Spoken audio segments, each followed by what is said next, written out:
Chancellor, Central University of South Bihar, Gaya, Professor Kameshwarnath Singh Ji, President India Foundation, New Delhi, Dr. Ram Madhav Ji, Chairman Trustee Board, India Foundation, Vice Admiral Shekhar Sinha ji, हमारे बहुत ही मेहरबान doctor Vinay Sahasrabuddhe सामने बैठे हैं, vice chancellor, पूर्व farmer vice chancellor of Nalanda university,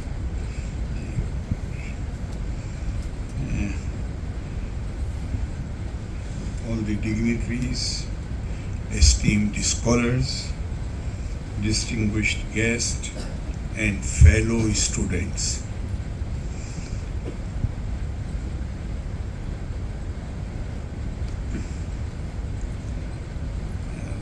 There is a little crisis. Vice Chancellor Sahib has spoken in Hindi.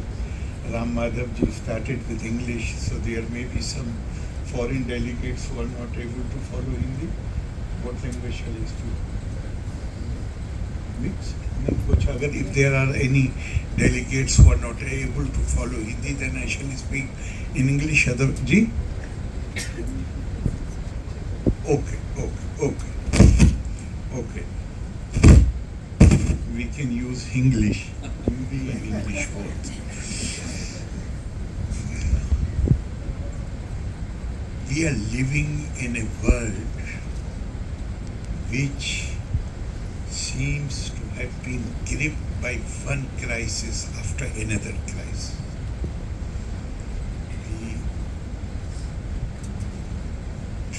So many parts of the world,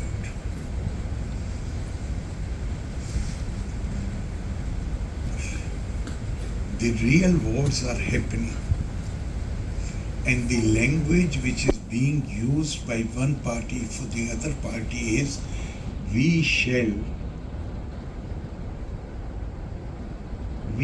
see to it that you cease to exist. हम तुम्हें सफाई हस्ती से मिटा देंगे, तुम्हारे अस्तित्व को खत्म कर देंगे. Now the question is that if almost every country in the world has signed in 1948 the Charter of Human Rights under the auspices of United Nations, which recognizes for the first, please, I hope you will give due thought to what I am submitting before you. In 1948, for the first time, officially, the world recognized, by world I mean every country, all the people, recognized that human being as human being is entitled to dignity. Earlier, before that, this thing had started crystallizing for a period of 50 or maybe you can say 100 years. But finally it took the concrete legal shape in 1948 when the Charter of Human Rights was adopted, and the basic principle on which from which all human rights emanate is dignity of mankind. If human being as human being is entitled to dignity, then these rights naturally flow from there.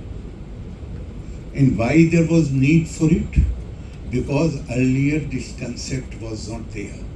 Civilizations were defined either by color of the skin, we are a supreme race. Everybody is not of the same color. Therefore, those who are left out, they become others. Or basically, a human being cannot live as an island to herself or himself. we need a society. And society needs some basis for its cohesion and stability. And that principle world over was either race, either language, or the manner in which people gave expression to their faith and belief. Generally, people recognize, there is one supreme being.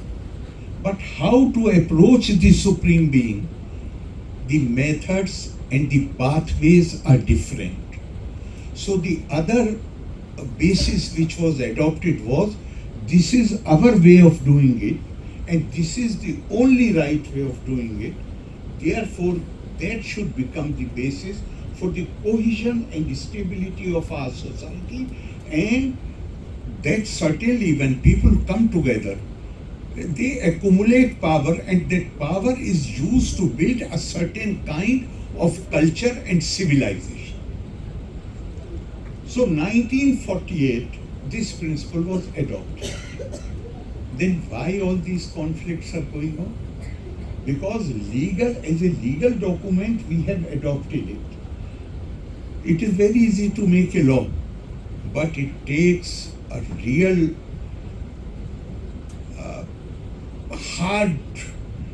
very hard working to change the habits.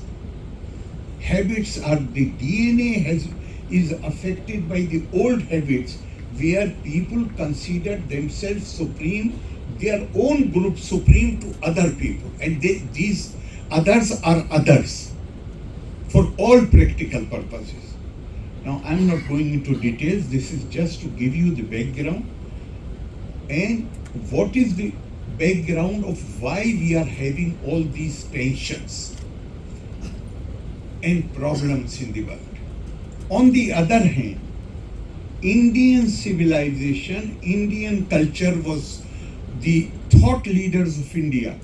They had rejected all these parameters and characteristics. They said, no, color of the skin cannot become basis for defining your culture. Language which you speak, no, certainly not. The manner in which you give expression to your faith and belief, there can be diverse ways. So that cannot become basis for the cohesion and stability of the society. Then what should be the basis? They said there is only one basis, and that is Atma, the spirit. We often mention about Adi Shankara, that at a very young age, he left his village in Kerala, went around the country. He established 4 mutts in 4 regions of the country to create new awareness about the cultural and spiritual unity of India. The buildings do not create unity. What is important is the 4 Mahavakyas which he took from the 4 Vedas, and he gave 1 Mahavakya each to each one of these months. What are these Mahavakyas? Aham Brahmasmi, Tattvamasi, I am Atma Brahma, Pragyanam Brahma. These are the 4 Mahavakyas which define our civilization and culture. And always remember, monuments of mind are more durable than monument of physical power. It is of the buildings made of cement and mortar bricks. It is the ideas, as Ramji just now he was elaborating on this, that to have the ideas, to have the thinking. So he gave these ideas. What is the difference? I'm not finding any fault with what the world has done in 1948. That's a great thing, because a new chapter is started in the history of the world, dignity of mankind. But much, much before that, 1,000 years before that, maybe 5,000 years before that, or maybe older, India had given the concept of divinity of mankind, which is more comprehensive than the dignity of mankind. divinity of mankind means everything. All the objectives and ideals which we laud today. And I would like to see the topic which we are discussing today, or for which this international seminar has been organized, in that context.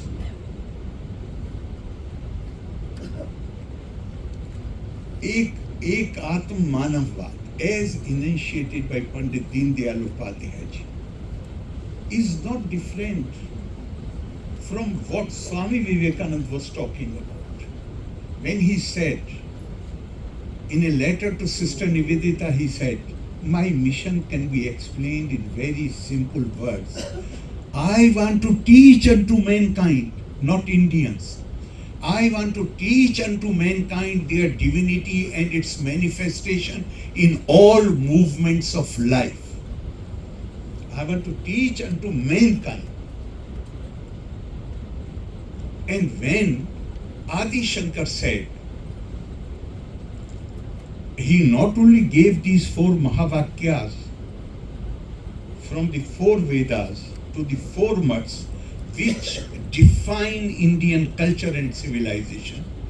He, for instance, he says, I'm forgetting the name of that composition, but he says, Toi mai janne treko Vishnu, vyartham uppasi mayas Ishnu, bhav samchit sarvatra swam, vanchase Toi yadi Vishnutvam. If you desire liberation, or if you want to be merged into the Supreme Being, then you will have to develop that some drishti, abhed drishti, or for that matter, I will give you another one shlok from Vivek Churaman, where he says, Etav upadhi para jiva yod sayo samyang nirase na paro na jiva. Rajyam narendrasya bhatasya khetaka istayor pohe na bhato na raja. He says that all these differences which we see, they are only question of upadhi, title and appearance. And then he gives this simile that in a state there is a king and his ordinary soldier. If you make them stand together, strip them of the royal regalia, make them wear the same dress, then he says all the differences disappear. And Indian scriptures or Indian darshan is full of such exhortations.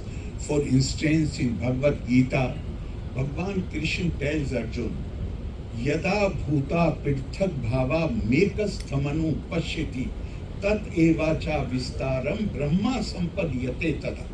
All this diversity which you see around you, this diversity has emanated from one source. This diversity has not emanated from different sources. Whatever diversity, color, language, skin, faith, belief, everything, it all has emanated from one source. And ultimately finally it will merge into that source again. This is what Gita says. And it is further elaborated beautifully in the Vedas, wherein it has been said, So kama yata bahu syam pirja yeti. And in the ancient times, the Supreme Being desired that for the creation of my people, I should, the words are very important. For the creation of my people, I should become manifold. मैं अपनी प्रजा के लिए बहुरूप हो जाऊं. What does it mean? What does it imply? That each one of us वो अलग रूप है उस परमात्म तत्व का, ना कोई बड़ा है और ना कोई छोटा है। अगर कोई डिफरेंस होता है, ये जो apparent diversity, जो this should not mislead us. There is another beautiful exclamation which says, Manasa eva idam apta vyam. It's so powerful. Manasa eva idam apta vyam neha nana asti kinchana mirtyo sa mirtyum gacchati ya iha naneva pashyati. The Indian culture tells us to respect and accept every kind of diversity, but at the same time it warns us that if you will consider, if you will treat this diversity as real and you fail to see the intrinsic unity behind this apparent diversity, then you shall keep traveling from one life to another. You shall never attain mukti. What a powerful statement. So you have to, basically my point was that this country had given the concept of divinity of mankind. This is a unique contribution of Indian civilization, where it has sought to divinize the humanity and humanize the divinity. The unique contribution of India. Now, if we are really aware of our cultural heritage, then we have every reason to feel proud of. But when we look at the whole thing and we see how unaware we have become of our cultural heritage, then we feel a sense of shame and guilt overtakes us. Why I am saying so? Because possibly if we had really delivered the message, Swami Vivekananda repeatedly says that we have a message to give to the world. We have a message to give to the world. If we had really delivered this message to the world, possibly in 1948, there would have been no need for the adoption of the human rights. Divinity of mankind in itself, it ensures all human rights. And I would go to the extent of saying that it is possibly for the first time that a man in political arena tried to use that cultural heritage to define our political objectives. And that was Pandit Deendayal Upadhyay when he said, Ekatma Manavvad. Ekatma is what? Ekatma is spiritual democracy. The normal definition of the it's very interesting, even in parliament. When we want to appeal to the better angels of the opponents, we say, please rise above party politics. Please rise above party politics. As if party politics, as if politics is something dirty. If politics by its very nature is dirty, then why pursue it? But that is how things are. And some place when somebody mentioned, I said that this, again, we are using this terminology only because we are unaware. We have become unaware of our own cultural heritage, how in our culture politics has been defined. The politics in the light of the divinity of mankind. When you define politics, then what our thought leaders have said? They have said, Sarve Tyaga Raj Dharmeshu Drishta. Sarve Diksha Raj Dharmeshu Chokta. Sarve Vidya Raj Dharmeshu Yukta. Sarve Loka Raj Dharmeshu Pirvishta. When you pursue politics which is rooted in the concept of divinity of mankind, then the requirement is not that you use fair and foul means to bring down your opponent, then your attitude becomes totally different. Then your attitude, you know that if I have to be in political life, then I must be ready to make supreme sacrifice. I must have the best manners and best conduct, and I must be good to all kind of people. Then I will be aware that I must try to acquire all kind of knowledge, and I must be aware that my heart and mind should be big enough to accommodate people of all background, all manner of people. What we say when we take oath for different offices, I shall do justice to all manner of people without any fear or favor.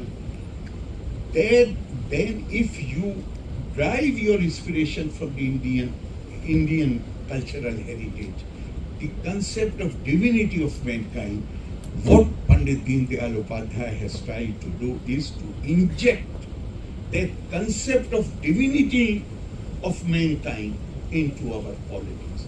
And for that, we must be eternally grateful to it. I would like to conclude, because I have already taken 20 minutes, I would like to conclude with what Swami Vivekananda had said. He was asked, what is the purpose of life? He said that the purpose of life is not pursuit of pleasure. Purpose of life is pursuit of knowledge. Jnana. Tapa swadhyay niritam, ever devoted to the pursuit of knowledge. Ram Madhavji, in his remarks, he had raised a question that Swami Vivekananda was asked a question in England. I am trying to find an answer for that. I was always, right from my early days when I went to the university, and I went to university after doing my high school, I used to ask this question to myself, that if India was recognized as a knowledge destination, as a knowledge civilization, 10th, 11th century, when the Europe had not yet, the European Renaissance had not yet taken off fully. At that time, Middle East, particularly the capital, Baghdad, those who are in the history department, they can see these.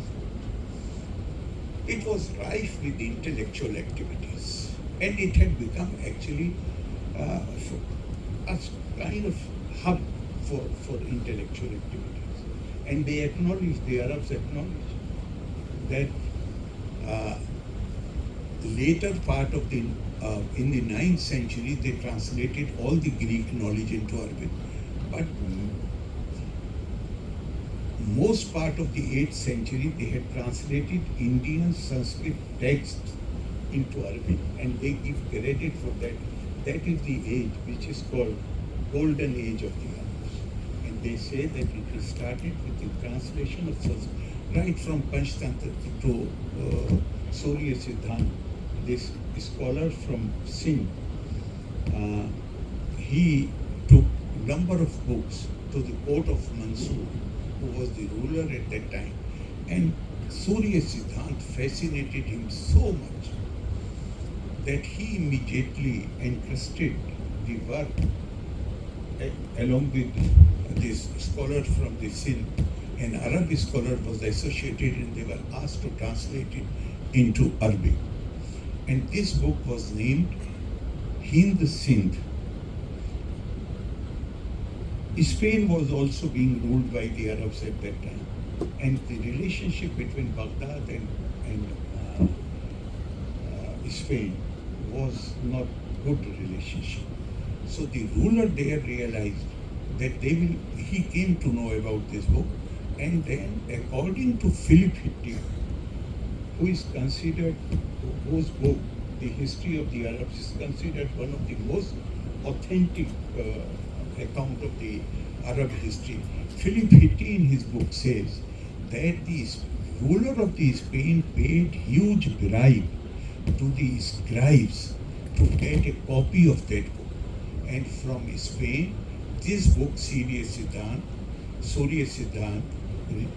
rechristened as Hind Sindh. From Spain, it went to almost every European country, and it was translated into European languages, and from there, all their studies, space studies, started from there. Now, each one of them, they say that, of these historians, they say, I'm talking of the Arab historians who have written history in 9, 10, 11, right from Tabri to Ibn Khaldun, they all say that the world has 5 major civilizations. Irani civilization is known for its majesty, Chinese for their craftsmanship, Romans for their beauty and chivalry, Turks for their bravery, and then they say that Indian civilization is the only civilization which is known for promotion of knowledge and wisdom. Then question comes to your mind, same question which was somebody asked Swami Vivekananda, that if we were a knowledge civilization, why history has been so cruel to us?